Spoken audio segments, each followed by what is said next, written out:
Oke, kita mulai ya untuk kelas data dan pustaka minggu ke-13.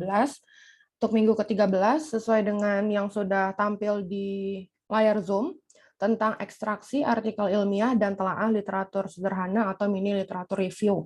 Nah, ini akan kita pelajari sekaligus akan membahas dan memandu ya untuk kalian mengerjakan tugas kelompok. Tugas kelompoknya sudah saya taruh di e-learning. Untuk yang belum melihat, silakan bisa melihat ada panduannya, kemudian ada template Excel-nya. Nah, template Excel-nya itu yang akan kita pelajari mengikuti topik perkuliahan pada hari ini. Kemudian karena hari ini ada kuis, jadi kita potong ya. Saya kasih dulu materi sampai 9.30, kemudian 9.30 sampai jam 10 silakan kalian mengerjakan kuis. Kemudian nanti jam 10 sampai habis waktu kuliah akan kita lanjutkan untuk penyampaian materi topik ke-13 hari ini. Saya buka dulu kelasnya. Assalamualaikum warahmatullahi wabarakatuh. Selamat pagi semuanya. Waalaikumsalam warahmatullahi wabarakatuh. Waalaikumsalam warahmatullahi wabarakatuh. Selamat pagi. Ya, selamat pagi ya. Selamat pagi semua. Semoga semua dalam keadaan sehat ya. Kita langsung saja. Kemampuan akhir yang diharapkan di setiap tahapan pembelajaran, terutama untuk materi topik ke-13 hari ini, yang berkaitan juga dengan tugas kelompok. Tugas kelompok ada nilainya ya, masuk ke dalam nilai akhir untuk data dan pustaka nanti. Sekaligus kuisnya juga ya, kuis yang hari ini itu akan masuk ke dalam rekap nilai akhir untuk nanti setelah UAS. Jadi UTS, kuis hari ini, kemudian tugas kelompoknya, dan UAS. Itu adalah poin-poin nilai untuk data dan pustaka. Yang pertama adalah menafsirkan informasi dalam artikel ilmiah. Yang kedua adalah menyusun telaah literatur sederhana. Melakukan ekstraksi ilmiah dengan sintesis. Untuk beberapa mahasiswa mungkin sudah familiar dengan kata-kata sintesis artikel ilmiah. Untuk beberapa lainnya mungkin belum pernah mendengar kata-kata apa sih sintesis artikel ilmiah itu, apa bedanya dengan kita membuat rangkuman dari artikel ilmiah. Berbeda ya sintesis dengan membuat rangkuman artikel ilmiah. Kita lihat bedanya di mana. Apa itu sintesis artikel ilmiah? Apa bedanya dengan analisis artikel ilmiah? Kalau kita melakukan analisis artikel ilmiah, artinya kita melakukan proses penalaran terhadap artikel ilmiah tersebut berdasarkan data-data yang dikumpulkan, tentunya yang tertera ya di artikel tersebut, dapat berupa membangun sebuah model berdasarkan data tersebut atau interaksi antar elemen yang sedang diamati. Jadi, kalau kita melakukan analisis artikel ilmiah, artinya kita melihat, menalar data-data yang ada, kemudian kita buat modelnya. Model bisa dalam bentuk visualisasi data ya, bisa dengan box plot, bisa dengan histogram, dan sebagainya. Dan juga interaksi antar elemen yang sedang diamati, bisa berupa variabel, atau kemudian teknik sampling yang dipilih itu berdasarkan variabel mana yang cocok, kemudian kita lihat apakah hasilnya sudah memuaskan atau belum. Nah, itu adalah analisis artikel ilmiah. Sedangkan sintesis agak berbeda, dan ini yang akan kita lakukan untuk tugas kelompok. Jadi bukan analisis, bukan membuat rangkuman atau resume artikel ilmiah. Untuk tugas kelompok, kita akan fokus ke sintesis artikel ilmiah. Sintesis, apa itu sintesis? Proses penalaran untuk memahami suatu fenomena dengan berbagai macam sumber rujukan dan diekstraksi menjadi sebuah insight atau perspektif yang baru, namun tidak melakukan perubahan yang mendasar dari sumber referensi rujukannya. Intinya apa untuk sintesis dari kalimat yang panjang ini? Jadi kalau sintesis, kita merangkum intisari bacaan yang berasal dari beberapa sumber. Contohnya kalau di tugas kelompok kalian, itu kan ada 3 artikel ya yang diminta, 1 bahasa Indonesia, 2 bahasa Inggris. Kemudian kalian buat rangkuman poin-poin penting dari ketiga artikel tersebut, kemudian kalian analisa, kemudian kalian tuliskan poin kuncinya untuk setiap artikel ilmiah, kemudian disajikan atau diinformasikan untuk pembaca. Pembaca di sini kalau dalam konteks pembelajaran data dan pustaka ini tentu pembacanya adalah kami para tim dosen yang akan menilai tugas kelompok kalian. Tentang apa saja sih hal yang penting dari ketiga artikel tersebut, kemudian ada satu paragraf yang merangkum apa sih inti dari tiga artikel tersebut. Jadi ada conclusion-nya. Conclusion-nya itu mana yang merupakan kesamaan dari ketiga topik artikel tersebut, kemudian strength setiap artikel tersebut, apakah sama atau mendukung hipotesis yang sebelumnya kalian ajukan atau yang kalian miliki di kepala kalian masing-masing atau hasil diskusi kalian dengan anggota kelompok, kemudian bisa dibuatkan dalam satu paragraf, dalam 1 sampai 3 kalimat untuk menutup sintesis artikel ilmiah tersebut. Jadi tidak hanya merangkum, tapi juga menganalisis, membuat poin-poin penting, kemudian membuat satu paragraf baru yang berisi hasil analisis kalian, opini kalian menyangkut ke dalam hipotesis yang kalian miliki. Itu adalah proses untuk sintesis ilmiah, sintesis artikel ilmiah.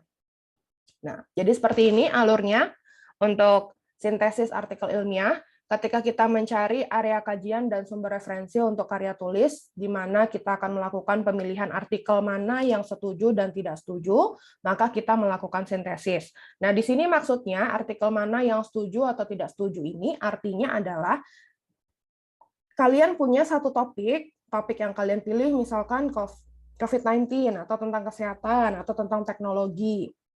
Kemudian kalian cari sumber referensi yang berkaitan dengan topik yang kalian pilih, entah itu kesehatan, entah itu teknologi, dari berbagai jurnal atau publisher yang minggu lalu, 2 minggu lalu sudah kita bahas semua ya, bagaimana cara mendapatkan artikel sesuai dengan topik, kemudian bagaimana cara mengakses publisher untuk mendapatkan dengan berbagai kata kunci, baik yang sederhana maupun yang advance dan seterusnya.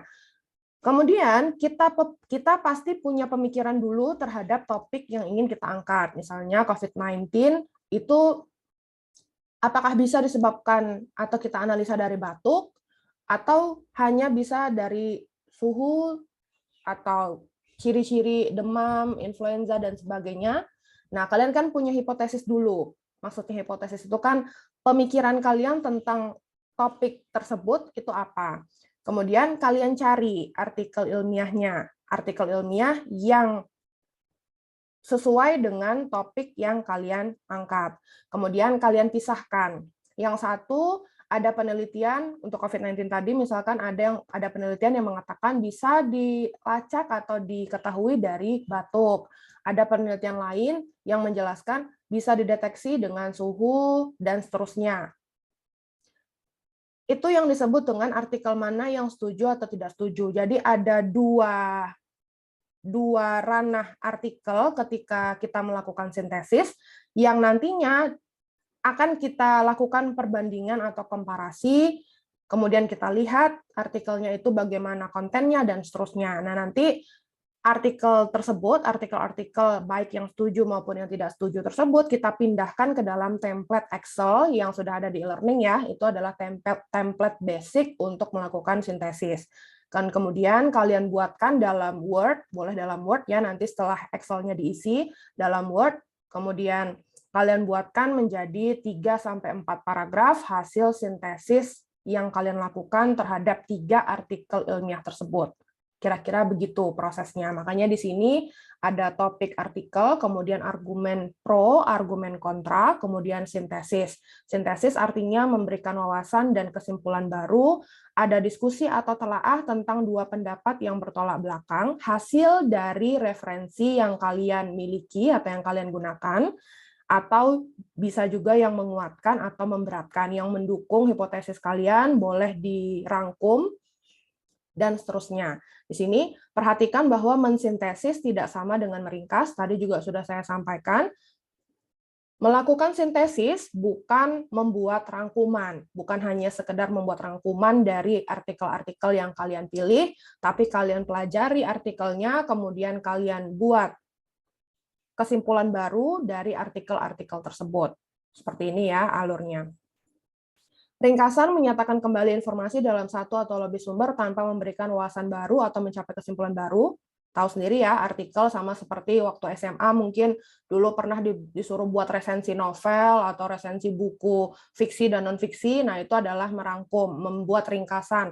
Mana sih topiknya, kemudian tujuannya apa, alur ceritanya bagaimana, dan seterusnya, itu membuat ringkasan. Tapi kalau sintesis, artinya kita mengacu ke berbagai sumber. Di sini untuk tugas kelompoknya ada 3 artikel ya yang diminta, maka ada 3 sumber paling tidak untuk mencapai kesimpulan yang lebih luas. Jadi kita setelah melakukan sintesis akan memiliki point of view yang berbeda, maksudnya berbeda itu bisa jadi salah hipotesis awal kita, tapi kalau sudah betul akan memunculkan pemikiran atau ide baru sebagai landasan untuk melanjutkan penelitian tersebut. Itu gunanya sintesis artikel ilmiah.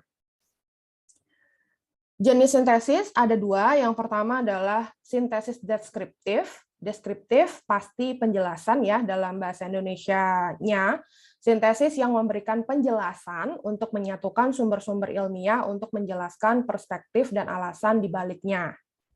Misalnya, sintesis yang menjelaskan kenapa terjadi banjir di kota Jakarta dan mengapa berbeda dengan banjir di kota lainnya. Penyebabnya bisa saja karena Jakarta itu ibu kota sudah sangat padat, tidak ada saluran air, ketika kalau banjir itu betul-betul mengalami dampak yang sangat luar biasa dibanding kota-kota lainnya, misalnya seperti Surabaya, Bandung. Boleh disebutkan, atau kalau misalnya ada artikel yang menjelaskan mengenai perbandingan itu, maka bisa menjadi acuan atau dasar argumen terhadap pertanyaan ini.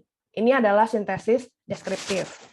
Yang kedua adalah sintesis argumentatif. Sesuai namanya, argumentatif artinya menjelaskan beberapa sumber ilmiah secara bersama-sama untuk membuat satu argumen baru atau kesimpulan baru.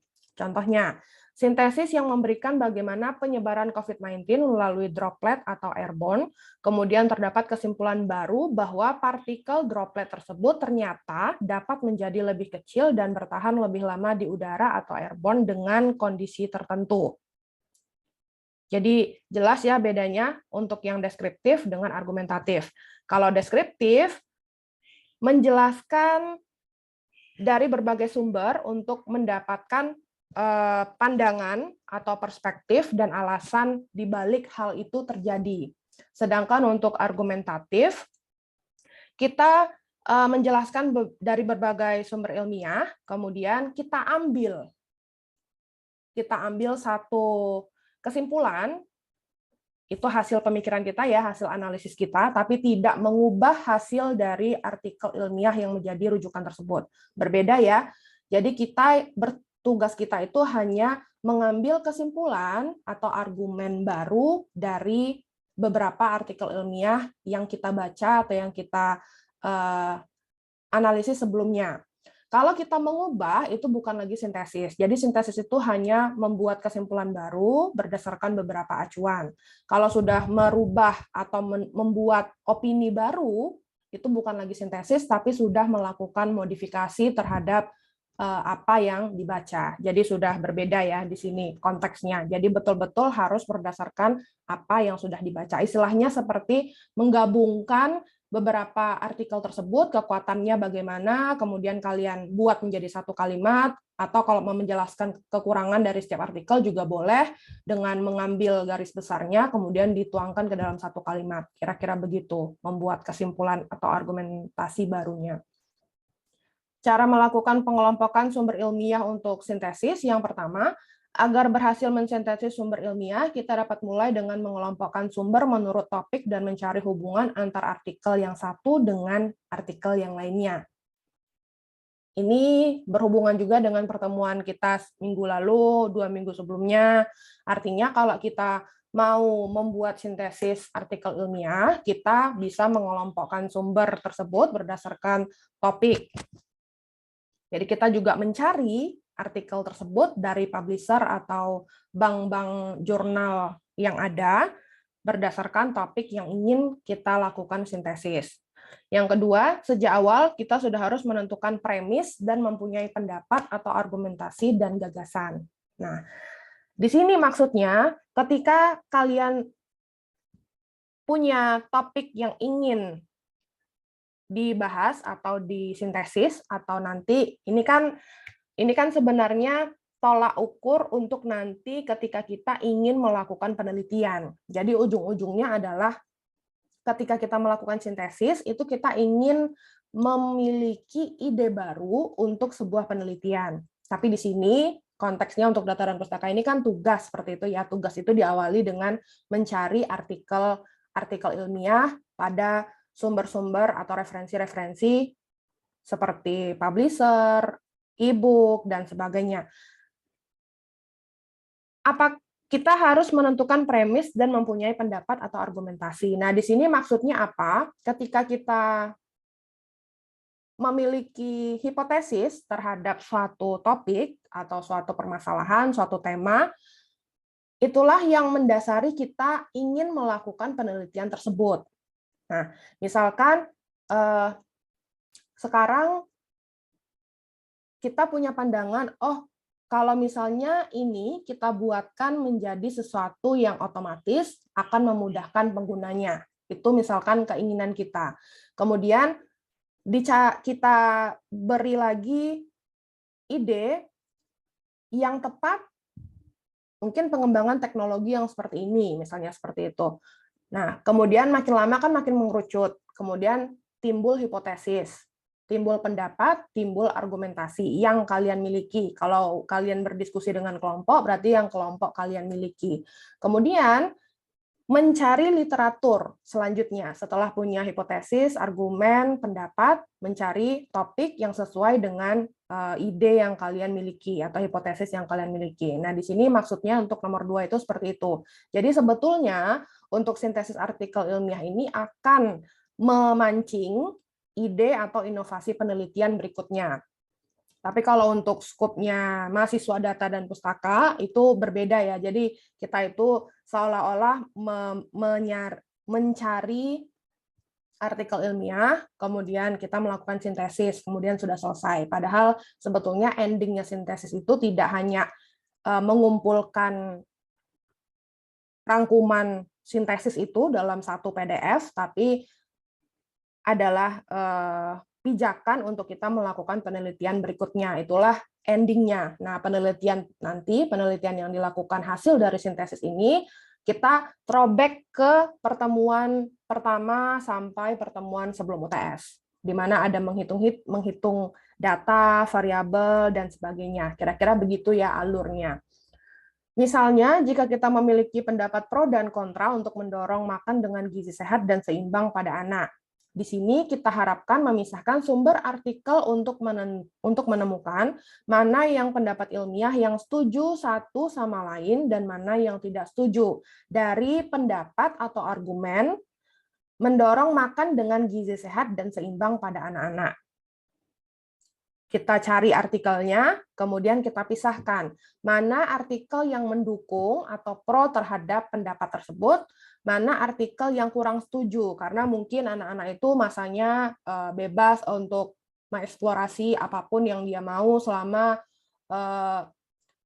sifatnya positif, mungkin seperti itu ya, ada yang berpendapat seperti itu. Nah, itu berarti kan argumennya semacam sedikit kontra terhadap mendorong makan dengan gizi sehat dan seimbang pada anak-anak. Nah, dua artikel tersebut, dua point of view dari artikel tersebut yang dikemukakan oleh penulis yang sudah mempublikasikan pendapatnya atau penelitiannya pada artikel, itulah yang kita cari. Jadi sudah dapat ya dua seperti yang ini tadi. Nah, kemudian kita baca, kita pelajari mendalam masing-masing artikel yang pro dengan yang kontra, kemudian kita berikan kesimpulan baru. Kemudian yang terakhir, setelah memiliki gagasan yang baik tentang apa yang dikatakan sumber tadi, kita diharapkan membuat paragraf baru dengan cara mengakui sumber yang berbeda dan menyorotinya, membuat catatan penting dan menarik kesimpulan baru. Jadi seperti gambar tadi ya. saat Anda melanjutkan sintesis, berikut adalah beberapa hal yang perlu diingat. Yang pertama, jangan memaksakan hubungan antar sumber ilmiah jika tidak ada hubungan sama sekali. Ini tadi sudah saya singgung juga, tidak boleh menambahkan atau memberikan bumbu, garam, gula, seperti itu ya. Kalau misalnya tidak ada hubungan antar sumber ilmiah tersebut, misalnya variabel yang diukur oleh penelitian tersebut berbeda, maka kalian tidak boleh menambahkan satu kalimat atau beberapa kata yang menunjukkan bahwa variabel tersebut ada hubungannya, karena itu menyalahi aturan dari sintesis artikel ilmiah. Jadi, gabungkan, buat kesimpulan baru, tapi tidak menambahkan apapun opini kalian. Apalagi berbahaya. Karena nanti bisa saja opini yang kalian tambahkan itu ternyata bertentangan dengan dua artikel ilmiah tersebut. Jadi di sini tidak semua sumber ilmiah harus kita lengkapi. Biarkan artikel itu tetap seperti apa adanya, karena itu sudah melewati proses review oleh reviewer expert atau ahli di bidangnya, dan sudah melewati proses revisi beberapa kali sampai akhirnya berhasil untuk terbit dan bisa dibaca oleh masyarakat umum yang memiliki ketertarikan pada bidang tersebut atau topik tersebut. Maka jangan memaksakan hubungan kalau misalnya memang tidak ada. Yang kedua, lakukan pemilahan untuk menyoroti hubungan antar sumber dengan cara yang jelas. Jadi memilih atau memilah artikel, kita membaca, kemudian kita telaah variabelnya apa saja, kemudian teknik samplingnya bagaimana, kemudian sampelnya bagaimana, bagian dari sampel atau jumlah sampelnya bagaimana, metodenya bagaimana, itu kita lakukan untuk setiap artikel untuk menyoroti hubungan antar sumber. Jadi mana sih yang memiliki keterkaitan antara artikel satu dengan artikel yang lainnya? Oh, ternyata metodenya sama, langkah untuk mendapatkan hasil itu sama. Maka itu bisa menjadi satu hubungan antara artikel satu dengan artikel yang lainnya. Oh, ternyata sampel yang digunakan sama, misalkan sama-sama dari RSUD Dr. Stomo, maka itu juga bisa menjadi hubungan dari satu artikel dengan artikel yang lain. Kemudian yang ketiga, jangan abaikan outlier, pendapat atau argumen yang mungkin sangat ekstrim berbeda dalam sumber yang kita pilih. Nah, untuk nomor 3, ini akan sedikit berbeda kalau kita bandingkan dengan outlier pada data, itu biasanya dihilangkan atau diabaikan, dikeluarkan dari data. Kalau misalnya outlier-nya terlalu parah yang mengakibatkan hasilnya itu nanti jadi jelek. Sebelum UTS sudah kita pelajari bagaimana caranya penanganan outlier dan noise. Sedangkan untuk sintesis, outlier tidak boleh diabaikan. Jadi pada artikel ilmiah, untuk penanganan outlier dari setiap peneliti kan berbeda. Bisa jadi ada outlier yang diikutkan dengan penanganan yang berbeda, memberikan standar deviasi yang berbeda, memberikan nilai varians yang berbeda. Ada artikel yang tidak membawa outliernya, sehingga hasilnya kan juga akan berbeda pastinya. Nah, untuk sintesis, outlier tidak boleh diabaikan. Kenapa? Karena bisa saja outlier tersebut yang berperan penting pada sintesis artikel ilmiah. Bisa jadi outlier ini yang akan membantu untuk membuat rangkuman atau kesimpulan baru di akhir kalian melakukan sintesis. Jadi bisa saja outlier ini yang menjadi penentu untuk selanjutnya kita teliti. Kenapa sih peneliti ini melakukan atau membawa outliernya, sedangkan peneliti ini tidak membawa outliernya? Maka akan menjadi ide atau inovasi berikutnya untuk penelitian. Kemudian yang terakhir, penting untuk mencatat setiap perspektif, bahkan yang tidak setuju dengan kesimpulan Anda yang lebih luas. Jadi, begitu juga untuk sintesis, tidak boleh memaksakan hubungan, begitu juga kalau ada pendapat, kalau ada pemikiran atau opini ataupun keinginan dari penulis artikel tersebut, itu juga harus dipertimbangkan. Kenapa peneliti ini memiliki opini atau hipotesis seperti ini? Apa yang menyebabkan? Kemudian di bagian conclusion untuk setiap artikel kadang-kadang ada diselipkan future work. Nah, itu juga bisa menjadi landasan atau bantuan untuk kita.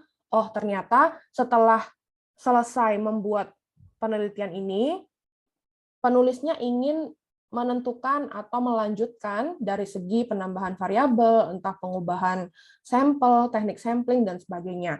Maka untuk setiap perspektif juga perlu dipertimbangkan untuk dituliskan atau nanti dirangkum menjadi sebuah kesimpulan atau argumen baru. Kira-kira begitu ya. Karena sudah 9.30, silakan semuanya buka e-learning untuk yang belum membuka e-learning, kemudian turun ke minggu ke-13, topik ke-13, kemudian silahkan mengerjakan kuisnya, ada 15 soal multiple choice question dalam waktu 15 menit. Jadi nanti jam 10 tepat, kembali lagi ke Zoom, akan kita lanjutkan kuliahnya. Jadi Zoom-nya tidak saya akhiri ya, jadi silahkan masing-masing bebas mengerjakan kuisnya mulai sekarang atau mungkin nunggu 5 menit lagi, menunggu jaringannya stabil atau bagaimana, silakan nanti jam 10 akan saya lanjutkan lagi kelasnya.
Oke, sudah selesai semua ya mengerjakan kuisnya.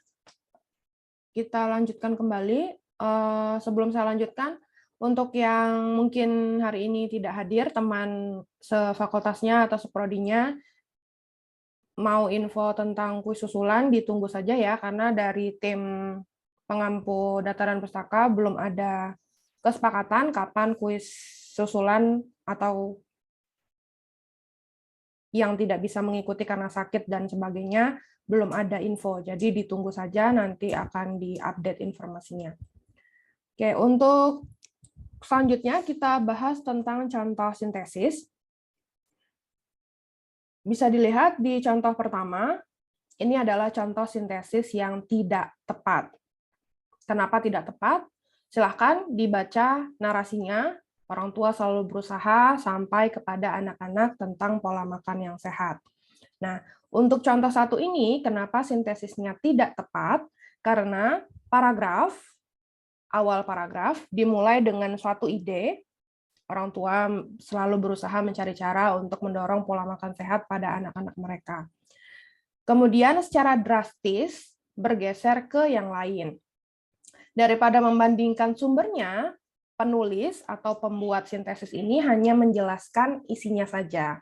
Hal ini menyebabkan paragraf akan berbelok ke arah yang berbeda di akhir paragraf atau kesimpulan. Kesimpulan yang diambil tidak didasari oleh penjelasan yang tepat. Contohnya ya, tadi orang tua selalu berusaha mencari cara untuk mendorong pola makan pada anak-anak mereka, kemudian diakhiri dengan terlepas dari kenyataan bahwa diet telah ada selama lebih dari 150 tahun, orang tua seharusnya tidak boleh berdiet karena dapat memberikan pemahaman yang keliru kepada anak-anak tentang pola makan yang sehat. Jadi sebenarnya kan titik fokus artikel tersebut adalah orang tua mendorong pola makan sehat pada anak-anak mereka. Kemudian di kesimpulan, terstate diet selama lebih dari 150 tahun, orang tua seharusnya tidak boleh berdiet untuk memberikan pemahaman yang tidak keliru ya, karena kalau sehat itu harus diet seperti itu. Nah, ini adalah contoh sintesis yang tidak tepat. Kemudian kita lihat contoh sintesis yang kedua, ini lebih baik daripada contoh yang pertama, karena ada korelasinya antara penjelasan dari satu kalimat ke kalimat berikutnya, kemudian diakhiri dengan kesimpulan atau argumentasi yang baru dari si pembuat sintesis ini. Orang tua selalu berusaha mencari cara untuk mendorong makan sehat pada anak-anak mereka, dan seterusnya sampai dengan mengikuti beberapa ide ini, orang tua dapat mengikuti anak-anak mereka mengembangkan kebiasaan makan yang sehat sambil tetap menjaga kepositifan tubuh. Dalam contoh kedua, artinya ada beberapa sumber yang dijelaskan yang berkorelasi antara satu data atau informasi dengan informasi selanjutnya, tidak hanya menjelaskan isi sumber secara berurutan atau sekuensial, tapi si penulis juga menggunakan transisi seperti mirip, kemiripan, dan membuat hubungan antara sumber menjadi jelas. Jadi ada kesinambungan antara satu kalimat dengan kalimat lain, demikian juga cara membuat satu kalimat kesimpulan di akhir itu merangkum seluruh penjelasan yang sudah dikemukakan sebelumnya. Ini ya yang di bold. Dengan mengikuti beberapa ide ini, orang tua dapat membantu anak-anak mereka mengembangkan kebiasaan makan yang sehat sambil tetap menjaga kepositifan tubuh. Sumber acuan untuk melakukan sintesis ilmiah yang menjadi prioritas sesuai urutan. Jadi, untuk membuat sintesis artikel ilmiah, yang pertama kali bisa menjadi acuan adalah jurnal ilmiah berkala atau peer review jurnal. Jurnal-jurnal yang ada di Scopus, yang ada di Science Direct, yang ada di Walter Kluwer, yang ada di Nature, yang ada di Sage, dan sebagainya, itu bisa digunakan sebagai referensi untuk melakukan sintesis ilmiah. Yang kedua, buku teks atau bunga rampai atau handbook. Buku teks itu bisa meliputi buku ajar, e-book yang kalian pakai di prodi masing-masing sesuai dengan jurusannya masing-masing. Kemudian buku referensi yang ditulis oleh penulis-penulis yang berkaitan dengan satu topik materi tertentu, boleh juga digunakan sebagai sumber untuk sintesis ilmiah. Cuma memang kan kalau buku itu kan terlalu tebal ya, apalagi kalau misalnya buku-buku yang memang fokus pada pembahasan topik tertentu itu bisa sampai 900-an halaman, mungkin di kesehatan, di teknik itu biasanya segitu tebalnya dan akan sulit ya untuk melakukan sintesis ilmiah ya, paling memungkinkan hanya per topik ya, per bab. Jadi bab 1, kemudian nanti kita cari lagi buku referensi berikutnya yang menjelaskan bab yang sama, mungkin itu bisa. Tapi kalau untuk sintesis satu buku 1000 halaman itu mungkin juga sintesisnya sendiri memerlukan waktu yang lama, apalagi melakukan penelitiannya. Maka rentang waktunya bisa-bisa lebih dari setahun sampai 2 tahun gitu ya dalam pengerjaan sintesis dan penelitiannya. Kemudian yang ketiga, artikel yang dipublikasikan di media massa yang bereputasi. Ini bisa seperti opini ya, opini di koran Jawa Pos, di Tempo dan sebagainya, itu bisa. Kemudian ada artikel-artikel rubrik apa sih yang semacam sains itu ada di media massa, itu juga bisa dijadikan sumber acuan untuk sintesis ilmiah. Kemudian selanjutnya ada laporan teknis atau working paper atau laporan skripsi, tesis, disertasi. Jadi sudah biasa ya, kalian nanti mungkin akan diminta oleh dosen pembimbing untuk melanjutkan penelitian kakak-kakak tingkat sebelumnya. Jadi dengan cara kalian harus mengetahui mahasiswa bimbingan ibu atau bapak ini sebelumnya tentang apa, kemudian nanti bisa saja diminta untuk melanjutkan atau meneruskan dengan mengkomparasi beberapa metode, kemudian mengevaluasi, memodifikasi, dan seterusnya. Dan itu sangat-sangat mungkin. Makanya nomor 4, termasuk juga laporan penelitian, skripsi, tesis, ataupun disertasi. Kemudian yang kelima, proceeding seminar atau konferensi ilmiah. Ini hampir sama seperti jurnal ilmiah, hanya saja skopnya itu lebih singkat, karena ditulisnya juga tidak boleh lebih dari 6-8 halaman, itu sudah maksimal. Sementara kalau jurnal ilmiah itu bisa di atas 10 halaman sampai 30 halaman untuk beberapa jurnal yang memang menginginkan penjelasan detail untuk setiap tulisan terkait dengan penelitian atau case report yang dituliskan. Kemudian yang keenam, korespondensi personal, misalnya via email, SMS, ataupun surat. Yang keenam, ini sebetulnya juga bisa ya, sintesis ilmiah berdasarkan email, SMS, atau surat. Cuma mungkin nanti pembuktian atau validasinya itu akan sedikit sulit, karena kan sifatnya email, SMS, atau surat ya. Jadi betul-betul harus mencantumkan berbagai referensi rujukan atau semacam daftar pustaka ya yang menunjukkan bahwa korespondensi personal itu memiliki fakta-fakta atau berdasarkan fakta-fakta dan informasinya kredibel atau akurat.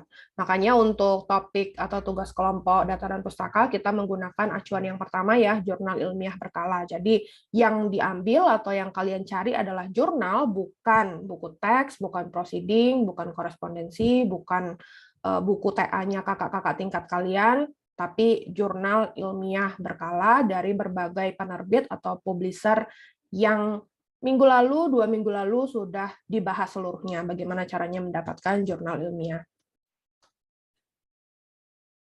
Kemudian kita masuk ke telaah literatur sederhana atau mini literatur review. Nah, ini tugasnya kalian ya di tugas kelompok. Telaah literatur atau kajian pustaka, biasanya disebut begitu ya, telaah literatur atau kajian pustaka, adalah salah satu langkah terpenting di dalam proses ilmiah.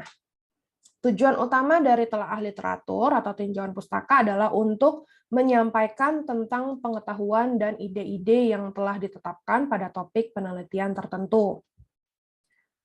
Tinjauan literatur merupakan tugas yang melelahkan, tetapi penting untuk dilakukan bagi yang ingin memiliki ide atau inovasi, menimbulkan, oh ternyata sudah sejauh ini penelitiannya, kemudian saya bisa berkontribusi di mana, itu perlu dilakukan telaah literatur atau tinjauan pustaka.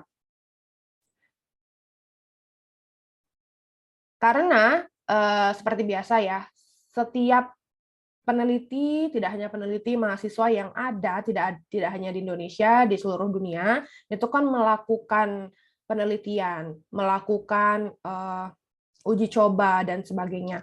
Oleh sebab itu, kita walaupun memiliki pemikiran itu murni dari kita, cuma kan kita tidak bisa mengetahui apakah pemikiran kita ini sudah ada yang memikirkan sebelum kita, dan bahkan sudah jadi produk ataupun idenya, aplikasi, sistem, dan sebagainya. Oleh sebab itu dibutuhkan telaah literatur atau pustaka, bagaimana sih sampai saat ini yang sudah dikembangkan berdasarkan ide yang kita miliki tadi, itu gunanya juga telaah literatur atau tinjauan pustaka. Makanya di jurnal ilmiah yang kalian gunakan untuk ini ya, melakukan sintesis ilmiah, itu ada setelah introduction. Jadi nomor 2 itu adalah literatur review untuk atau tinjauan pustaka. Begitu juga di buku skripsi atau buku TA, itu walaupun tidak ada babnya sendiri, kalau misalnya tidak ada babnya sendiri, maka biasanya digabungkan dengan introduction. Tapi kalau misalnya memang penelitiannya itu kompleks, kemudian menggabungkan beberapa metode dari berbagai sumber, maka biasanya akan diminta untuk membuat bab tersendiri tentang tinjauan pustaka atau kajian pustaka. Pentingnya telaah literatur atau pustaka, yang pertama adalah mengidentifikasi masalah penelitian, pengembangan, ataupun penyempurnaan pertanyaan penelitian. Kemudian yang kedua, menghasilkan pertanyaan penelitian yang berguna untuk disiplin ilmu. Yang ketiga adalah mencari inkonsistensi dalam pengetahuan ilmiah, perkembangan, pro kontra, temuan terbaru, inovasi terbaru, dan sebagainya. Kemudian menemukan pertanyaan baru yang belum terjawab tentang subjek, konsep, ataupun masalah dalam ilmu pengetahuan. Dari mana kita bisa menemukan pertanyaan baru? Karena kan alurnya adalah kita punya hipotesis atau pemikiran, kemudian kita cari rujukan terhadap topik pemikiran kita tersebut, kemudian kita baca, di akhir kesimpulan itu biasanya tidak hanya kesimpulan tentang penelitian yang dilakukan itu seperti apa, tapi juga future work-nya. Pekerjaan lanjutan dari peneliti itu apa? Maka dari sana kita bisa menemukan, oh ternyata kalau peneliti ini ingin melihat atau melanjutkan dari sisi ini, saya bisa melanjutkan dari sisi yang lainnya dengan variabel-variabel yang baru, dengan metode yang baru, dengan modifikasi algoritma yang baru. Kira-kira begitu. Kemudian selanjutnya, untuk mereplikasi penelitian sebelumnya dalam metode ataupun desain penelitian yang berbeda, atau ukuran sampel yang berbeda, atau populasi penelitian yang berbeda. Nah, ini sama ya. Jadi ketika ada literatur, kita sudah melakukan sintesisnya, maka kemudian dari 3 artikel tersebut, kalau di tugas kita kan ada 3, misalnya ada 3 juga, kita melakukan sintesis, kemudian dari hasil sintesis tersebut, kita kan sudah bisa menggabungkan, kalau 3 artikel itu punya 3 future work, maka kita sudah bisa mereplikasi penelitian sebelumnya. Mereplikasi di sini bukan kita membuat kembali penelitian yang sama, persis sama, tapi kita ubah. Apa yang kita ubah, bisa jumlah variabelnya kita ubah. Mungkin awalnya penelitian itu hanya 2, kita tambahkan menjadi 4. Itu sudah sebuah kontribusi. Dan sudah bisa diakui sebagai satu penelitian baru. Kalau untuk TA, itu sudah bisa. Misalnya hanya 2 yang diteliti oleh kakak tingkat kalian atau peneliti yang kalian jadikan rujukan, kemudian kalian tambahkan, oh ternyata peneliti ini belum menambahkan variabel ini, maka saya menambahkan variabel ini. Nah, itu sudah cukup kontribusinya. Kemudian, selain variabel, bisa teknik sampling. Untuk peneliti A, misalkan teknik samplingnya random. Kemudian kalian ingin berdasarkan teknik samplingnya itu berdasarkan klaster. Oh, ternyata klaster ini diperlukan. Kita memerlukan klaster mungkin yang ekonominya rendah, ekonominya sedang, ekonominya tinggi. Bagaimana pola kehidupan dan sebagainya. Nah, itu bisa dijadikan suatu titik pandang atau point of view-nya kalian berdasarkan permasalahan itu dengan data yang sama. itu bisa. Kemudian metode, nah biasanya kan memang mainnya di metode ya, datanya sama, kemudian samplingnya sama, metodenya yang berbeda. Karena metode kan ada banyak sekali, algoritma ada banyak sekali, maka itu yang biasanya menjadi kalau sudah tidak tahu ya mau diapakan lagi, paling tidak metodenya dibedakan. Nah, itu sudah menjadi satu penelitian baru. Misalkan yang satu menggunakan algoritma neural network, yang satu menggunakan algoritma decision tree, misalkan seperti itu, atau genetic algorithm atau GA, itu boleh. Kemudian nanti ada matriks untuk mengukur, itu juga diperbolehkan. Jadi ada dua metode yang berbeda dari peneliti sebelumnya dengan kalian, kemudian kalian buatkan matriks perbandingannya, oh ternyata metode saya lebih bagus daripada metode peneliti sebelumnya. Nah, itu juga sudah cukup untuk menjadi suatu hasil penelitian baru, untuk dibuatkan jurnal artikelnya, untuk kalian buatkan mungkin program atau aplikasinya, kemudian kalian tuliskan di buku tugas akhir untuk sidang, itu sudah cukup. Kemudian yang terakhir, identifikasi kerangka teoritis atau konseptual yang relevan untuk masalah penelitian tertentu. Nah, ini sudah jelas ya, karena kalau kita melakukan sintesis atau literatur atau telaah tinjauan pustaka, pasti kita mengidentifikasi dari segi konseptual ataupun teoritisnya. Jadi kan tentu sebelum kita melakukan penelitian kan tidak bisa langsung ujuk-ujuk mencoba ini dengan data ini, misalkan seperti itu. Kita kan harus tahu dulu kenapa data ini yang digunakan, variabelnya kenapa ini, itu kan merupakan suatu mengidentifikasi secara teoritis ataupun konseptual. Tahapan menyusun telaah literatur sederhana atau mini literatur review. Yang pertama ada annotated bibliography, thematic organization, more reading, write individual section, dan integration section. Untuk yang annotated bibliography, yang pertama yang harus dilakukan oleh peneliti yaitu menentukan topik dari research question yang akan ditelaah. Lagi-lagi ya, kembali kepada topik yang akan dilakukan atau ditinjau.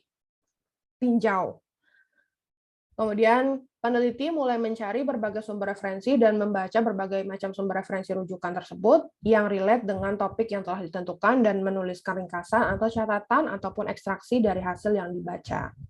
Tentu ya, kalau kita sudah mendapatkan topiknya, artikelnya, kemudian kita membuatkan ringkasan, poin-poin penting dari artikel itu apa. Jadi kalau misalnya kita punya 3 artikel, maka kita melakukan hal yang sama untuk ketiga artikel tersebut. Kemudian yang ketiga, hasil membaca dari semua literatur rujukan akan diberi tanda pada poin pin kunci yang saling terkait. Tadi ya, jadi setiap artikel kita sudah punya poin-poin pentingnya, keyword-nya, kemudian highlight-nya, strength-nya apa, weakness-nya apa, variabelnya apa, metodenya bagaimana, datanya berapa jumlahnya, dan sebagainya. Kemudian kita bandingkan dengan 2 artikel yang lainnya. Bagaimana? Ternyata ada yang sama dari segi metode atau teknik sampling ataupun jumlah data atau di mana data tersebut diolah atau diuji cobakan, itu adalah poin pin kunci yang saling terkait. Kemudian yang terakhir untuk annotated bibliography, penelaahan sumber referensi baru akan dibutuhkan setelah pemberian tanda pada poin-poin kunci untuk mengembangkan kedetailan sumber referensi. Ini adalah contoh mengekstraksi literatur. Ini adalah template Excel yang sudah ada di e-learning untuk topik tugas kelompok topik ke-13, mini literatur review. Jadi silahkan dilihat. Ada metadata artikel, ada latar belakang studi, metodologi, dan pembahasan. Intinya adalah ketika kita mengisi tabel ini, itu memang mengisi dari apa yang sudah tertera pada artikel tersebut. Tidak boleh menambah-nambahkan, tidak boleh mengada-ngada, tidak boleh apa yang tidak ada, kalian tambahkan berdasarkan opini kalian. Itu tidak boleh. Jadi seperti penulis, tahun, cantumkan, lengkap, problem penelitian, apa problem utamanya, pertanyaan penelitian, apa yang berusaha dijawab oleh peneliti tersebut. Hipotesis juga begitu, hipotesis awal ada di bagian introduction, cakupan penelitian, apa cakupannya, apa batasan dari penelitian tersebut. Kemudian metodologi, ini mulai dari metodologi sampai result, ini bisa ya, desain penelitian, karakteristik sampel, variabel, teknik analisis data, temuan penelitian. Jadi sampai result. Kemudian pembahasan, inkonsistensi, limitasi didapatkan dari discussion. Jadi dituliskan inkonsistensi penelitiannya bagaimana, limitasi penelitiannya bagaimana, apa yang masih belum berhasil ditemukan dengan metodologi yang dia gunakan saat ini. Jadi ini persis dituliskan seperti apa yang tertera pada artikel ilmiah tersebut. Jadi ini semacam meringkas. Nah, ini adalah meringkas atau membuat poin-poin kunci dari artikel tersebut dengan bantuan tabel. Ini juga sama, jadi ini ya, ini ada satu artikel, kemudian nanti ada ini, gadget addiction, physical activity to obesity, ini bisa kalian lakukan sama seperti cara untuk membuat sintesis artikel ilmiah rangkumannya ini dengan Alvarez Benjumea, Normative Change and Culture of Health. Jadi nanti caranya sama, ada metadata artikel, latar belakang studi, metodologi, dan pembahasan.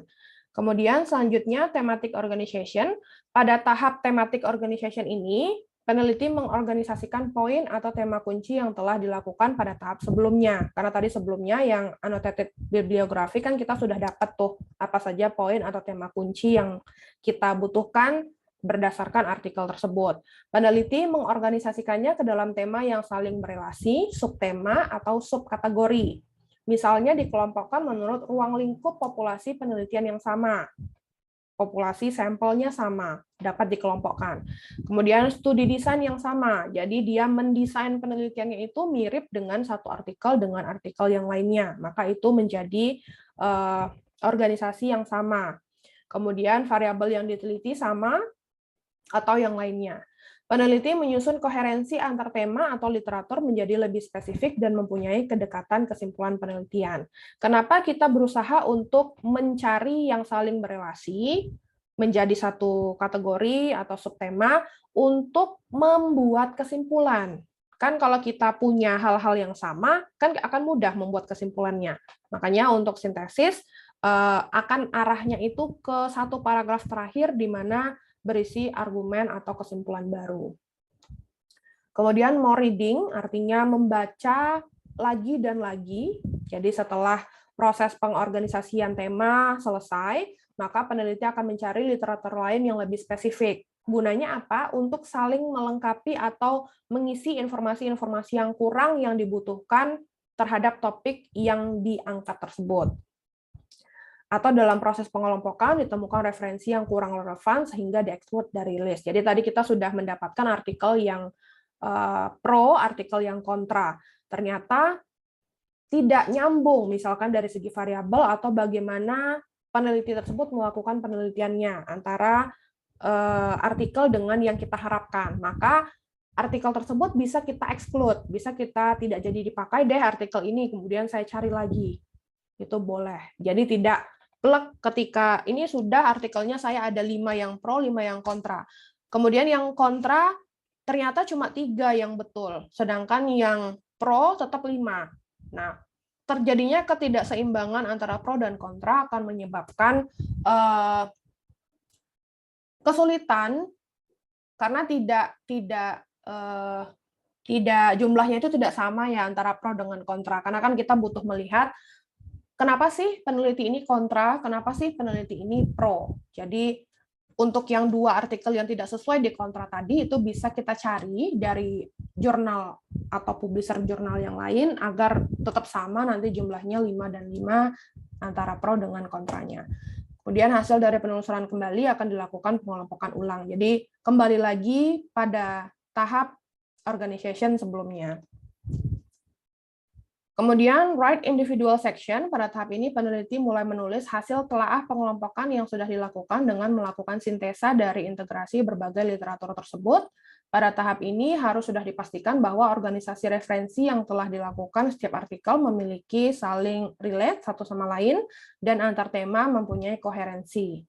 Hasil dari pengorganisasian akan mendukung peneliti melakukan telaah kritis dan sintesis. Jadi kalau sudah betul tahap-tahap yang dilakukan, maka untuk menulis individual section itu akan lebih gampang.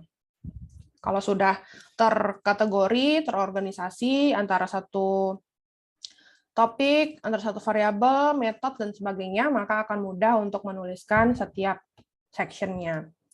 Integration section, pada tahap ini peneliti sudah menyusun hasil telaah kritis dan sintesanya, kemudian mengintegrasikan dalam tulisan yang disusun, dimulai dari introduction sampai dengan conclusion, serta menambahkan perspektif baru dari telaah peneliti hasil dari kajian keterkaitan antar tema kunci secara terintegrasi pada setiap referensi. Nah, di sini maksudnya ketika kita sudah membuat Excel tadi, Excel sudah selesai, kita buat ada 3 artikel, maka ada 3 artikel juga yang kita buat pada Excel tersebut. Kemudian kita cari poin kuncinya, koherensinya di mana, kita buatkan subkategori atau organisasinya bagaimana.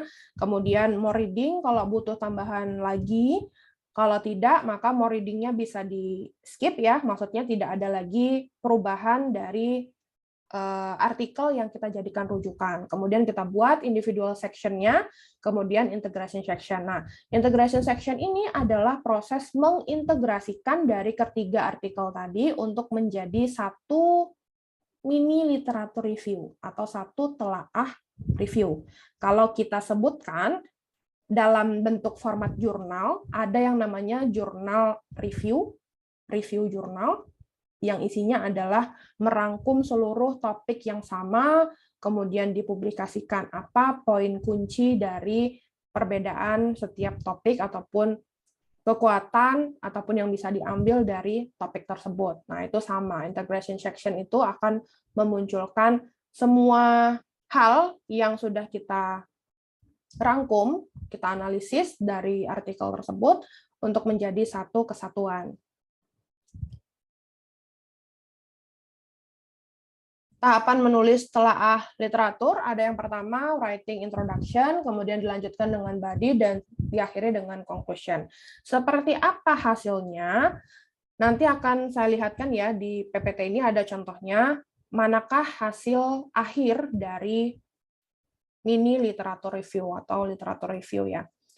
Untuk menulis introduction untuk mini literatur review atau literatur review, yang pertama kita harus tahu topik umumnya apa. Kemudian kita tunjukkan tren keseluruhan yang ada di artikel tersebut. Jadi tren setiap artikel itu bagaimana. Kemudian kalian ambil satu kata atau satu kalimat dari 3 tren tersebut untuk digabungkan dan ditampilkan pada bagian introduction. Kemudian yang terakhir untuk introduction adalah sudut pandang penulis bagaimana. Kriteria, variabel yang digunakan oleh setiap penulis bagaimana. Itu bisa kalian satukan kalau misalnya berbeda-beda, tapi kalau sama, relate satu sama lain, dituliskan yang umumnya. Jadi tidak perlu terlalu spesifik, diambil yang umumnya, yang umum itu kalau kita pecah, itu menjadi variabel-variabel yang digunakan oleh peneliti dari ketiga artikel tersebut.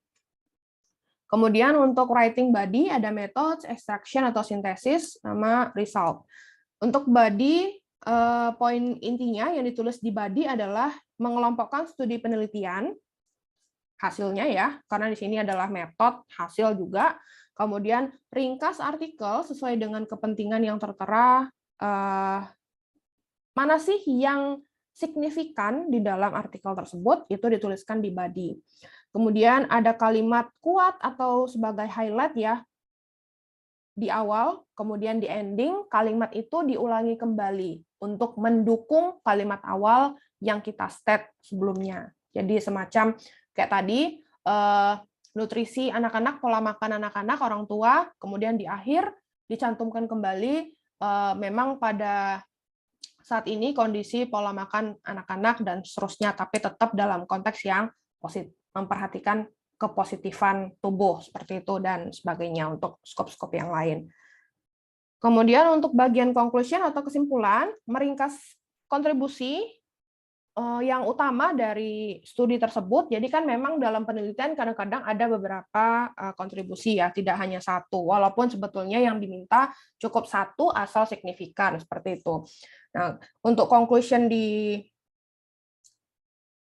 sintesis ini, di telaah literatur review ini meringkas kontribusi utama dari studi, tetap fokus ya. Jadi kalau ada 3 artikel, kita lihat kontribusi utama dari ketiga artikel itu apa, kemudian kita ambil garis besarnya, itu yang kita tuliskan di conclusion, kemudian mengevaluasi, menunjukkan kelemahan, kelebihan, temuan penting dari setiap artikel tersebut, kemudian kita simpulkan dengan memberikan wawasan baru, kesimpulan baru, argumen baru, hubungan topik dengan literatur.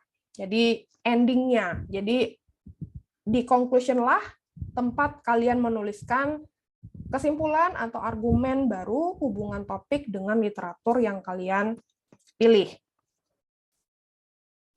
Strategi telaah literatur, summary, sintesis, analysis, dan evaluation. Seperti ini contohnya, sampel literature review, yang paragraf pertama, ya ini ya, tidak hanya pertama sih, hampir paragraf kedua juga ikut ya. Summary of key research-nya apa, kemudian evaluation and application to thesis atau topik, nih. Kemudian yang terakhir adalah analysis dan sintesis. Atau kalau misalnya seperti ini, kok saya jadi bingung ya Bu, tidak dalam satu paragraf. Misalkan kalian inginnya satu paragraf intro, satu paragraf body, satu paragraf conclusion, boleh. Asal memuat ini, summary, sintesis, analysis, dan evaluation. Seperti ini boleh. Dalam satu paragraf, boleh asal mencakup semua atau keempat ini maksudnya. Ini ya. Ini satu kalimat untuk intronya atau introduction-nya, kemudian positioning research finding-nya, different point of view, ini ya, although some research finding outline social number of studies demonstrate correlation between student social media and poor academic achievement. Ini juga satu kalimat saja, tapi satu kalimat itu sudah menyatakan hasil temuan dari riset tersebut apa. Jadi walaupun ada beberapa yang menyatakan manfaat sosial media untuk pembelajaran itu banyak, tapi ada juga penelitian yang menentukan hubungan antara student dan sosial media dan juga menyebabkan poor academic achievement, seperti itu. Kemudian untuk yang kuning, ini beberapa kalimat dari hasil analisis, elaborasi di temuan penelitiannya, berdasarkan hipotesis yang kalian angkat. Jadi kalian ini sebetulnya mahasiswa media sosial, akademiknya ya so-so, karena sudah fokus di media sosial, tidak lupa waktu untuk belajar, mungkin seperti itu ya pemikiran awalnya. Maka dicari artikel yang pro, artikel yang kontra, muncullah satu kalimat ini. Kemudian setelah dipelajari, ditelaah, dielaborasikan, maka menjadi seperti ini. Nah, ini diberikan contoh, for example, kemudian however, researcher, negative predictor of KPA, instead, negative impact, dan seterusnya, sampai social media for non-academic purposes with academic performance. Kemudian, satu kalimat untuk menutup conclusion yang berisi wawasan hubungan topik dengan literatur, kesimpulan akhir untuk sebuah sintesis artikel ilmiah atau mini literatur review, stating the significance of research finding.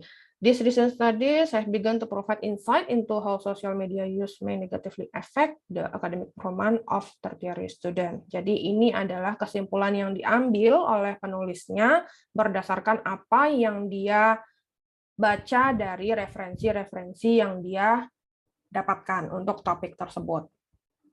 Jadi boleh seperti ini, boleh seperti ini.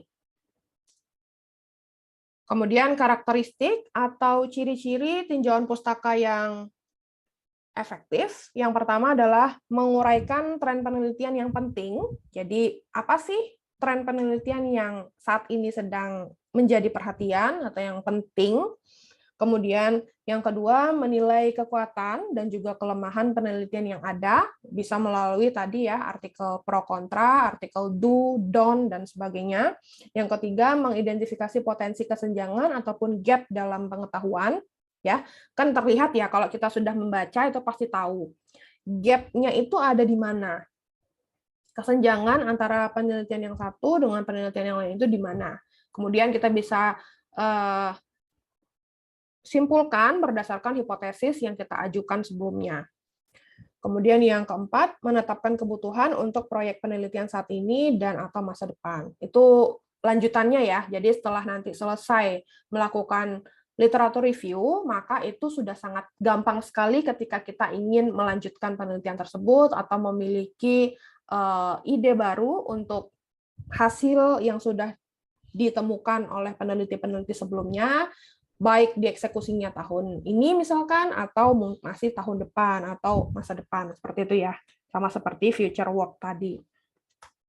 Kemudian tipsnya ada 4, untuk melakukan mini literatur review atau literatur review.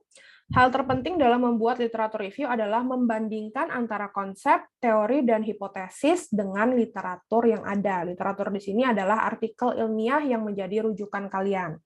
Kunci utama dari proses ini adalah melihat sebanyak-banyaknya literatur yang ada. Cuma untuk tugas kelompok dibatasi hanya 3 ya, tidak sampai harus 10, 20. Kalau nanti kalian mengikuti proyek dosen atau penelitian dosen, kalian punya proyek sendiri, atau nanti saat TA, itu biasanya memang tidak cukup hanya 3. Biasanya harus membandingkan 5, 6, tergantung dari kompleksitas topik yang kalian angkat atau topik yang diberikan oleh dosen pembimbing pilihan kalian. Dalam proses ini dicari persamaan, perbedaan yang terjadi antara literatur yang satu dengan literatur yang lainnya, serta mencari alasan kenapa hal tersebut bisa terjadi. Jadi ada proses pembelajaran dulu ya, dengan artikel-artikel yang sudah publish tersebut. Kemudian yang ketiga, jangan membahas isu yang sudah kadaluarsa, makanya ketika kita menulis penelitian, referensinya atau daftar pustakanya itu harus yang terbaru atau up to date, latest publication. Boleh dalam waktu 10 tahun terakhir. Lebih dari 10 tahun biasanya akan dicoret atau tidak diterima oleh publishernya atau reviewernya kalau kita submit ke jurnal seperti Scopus, Science Direct, dan sebagainya.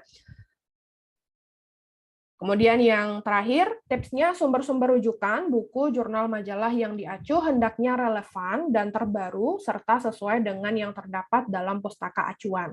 Jadi begini, kalau dari saya, tipsnya ketika kalian melakukan mini literatur review, ini terakhir ya, karena ini adalah slide terakhir, kalian mau topik apa, itu difikirkan dulu, di brainstorming dengan kelompok, karena ini adalah tugas kelompok ya, jadi bisa dibicarakan mau mengangkat topik apa, ekonomika, manajemen, sains, kesehatan, atau teknologi, dan sebagainya. Pikirkan dulu satu topik utamanya, kemudian kalian cari apa yang menjadi tren atau isu yang kalian pahami, yang punya background-nya ya, kalian misalnya mungkin rajin mengikuti dari berita-berita terkini, berita-beritanya dari mana saja, asalkan kredibel, it's okay. Kemudian setelah kalian putuskan, kalian cari satu artikel ilmiah dari jurnal yang sebegitu banyaknya, kalian ambil, oh ternyata ini menjadi satu paper yang akan kita pakai untuk literatur review. Paper kedua dan ketiga, cara gampangnya untuk mendapatkan paper tersebut adalah ambil dari reference artikel yang kalian dapatkan yang satu tadi. Karena kan setiap artikel pasti ada daftar pustaka atau reference di bagian akhirnya, pilih artikel 2 artikel, karena kan kita 3 ya, pilih 2 dari sekian banyak artikel yang menjadi rujukan artikel tersebut. Karena satu artikel yang dibuat pasti berdasarkan beberapa artikel yang sudah dibaca oleh peneliti sebelumnya. Pasti ada korelasi antara satu topik dengan topik yang lainnya yang ada pada daftar pustaka tersebut. Itu kalau misalnya kalian bingung mau mendapatkan yang bagaimana artikel yang saya pilih atau yang kami pilih untuk membuat mini literatur review. Tapi kalau kalian sudah jago searching, jago mendapatkan topik ini berkaitan dengan ini, oke, ini dengan ini juga oke, itu luar biasa. Sudah bagus ya, tahu caranya untuk bagaimana mendapatkan korelasi antara satu topik dengan topik yang lain, satu artikel dengan artikel yang lain. Tapi kalau kalian masih belum paham, masih awal seperti itu ya, jadi ambil satu artikel, pilih satu artikel yang terbaik, yang bisa kalian dapatkan. Ini kan ada satu kelompok, ada berapa orang, pasti bisa mendapatkan satu artikel terbaik yang representatif untuk topik yang kalian pilih. Kemudian ambil dari reference atau daftar pustaka satu artikel yang kalian pilih tadi. Maka itu sudah jelas ada relasi dengan artikel itu, kemudian variabelnya mungkin juga bisa sama, metodenya berbeda, tapi paling tidak ada hubungannya atau kaitannya begitu ya. Kemudian kadang-kadang beberapa dataset juga digunakan sama antara satu artikel dengan artikel yang lainnya. Jadi sudah pasti akan gampang sekali melakukan mini literatur review tugas kelompok yang akan dikumpulkan 14 Januari tersebut. Kira-kira begitu ya tips dari saya untuk memudahkan kalian. Kira-kira itu yang bisa saya sampaikan untuk pertemuan 13 hari ini. Kemudian untuk pertemuan terakhir, pertemuan 14, itu kita sudah tidak membahas mengenai literatur review lagi, jadi kita sudah pindah bagaimana caranya membuat daftar pustaka otomatis dengan Zotero atau Mendeley. Itu ya, jadi ini sudah terakhir bagaimana caranya kalian mendapatkan informasi yang berguna dan mendapatkan ide ataupun inovasi untuk penelitian yang akan kalian lakukan dengan cara sintesis dan literatur review. Silahkan mulai dikerjakan tugas kelompoknya, masih panjang ya waktunya, masih sebulan lagi, jadi silahkan mulai dicari topiknya apa, kemudian artikelnya yang berkaitan dengan satu dengan yang lainnya, boleh dengan cara yang saya sampaikan tadi, atau kalau kalian punya cara tersendiri, silahkan dikomunikasikan dengan kelompoknya. Begitu, karena waktunya juga sudah habis ya, tadi kepotong setengah jam dengan adanya kuis. Kita ketemu lagi minggu depan. Kalau ada pertanyaan, tuliskan saja di forum diskusi yang sudah saya buatkan di setiap minggu di e-learning. Jadi untuk minggu ke-13, jadi nanti akan saya balas atau saya reply atau saya bahas di pertemuan terakhir di minggu depan. Oke, saya akhiri pertemuan hari ini. Assalamualaikum warahmatullahi wabarakatuh. Waalaikumsalam warahmatullahi wabarakatuh. Terima kasih. Waalaikumsalam warahmatullahi wabarakatuh. Terima kasih, Bu.